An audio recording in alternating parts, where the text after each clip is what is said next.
Today I'll show you how to download apps on Windows 11, step by step. First, open the Start menu.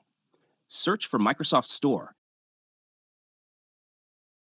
and open it. When Microsoft Store opens, sign in with your Microsoft account if prompted. This is required to download and update apps. At the top of Microsoft Store, you'll see a search bar. Click on it and type the name of the app you want to download. Select the app from the search results. Before installing, you can scroll down to read the app description, reviews, and system requirements. This helps you confirm the app is safe and compatible with your device.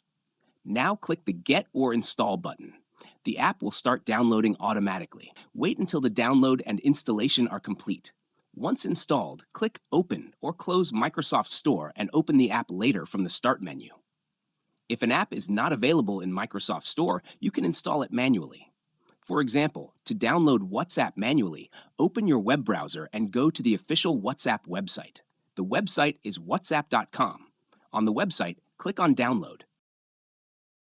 After the download is complete, open the file. Follow the on-screen instructions to install WhatsApp. Once installation finishes, you can open WhatsApp from the Start menu or the desktop shortcut. Always download apps only from official and trusted websites. Avoid unknown or third-party download sites to keep your system safe. This is how you download and install apps on Windows 11 using Microsoft Store or official websites.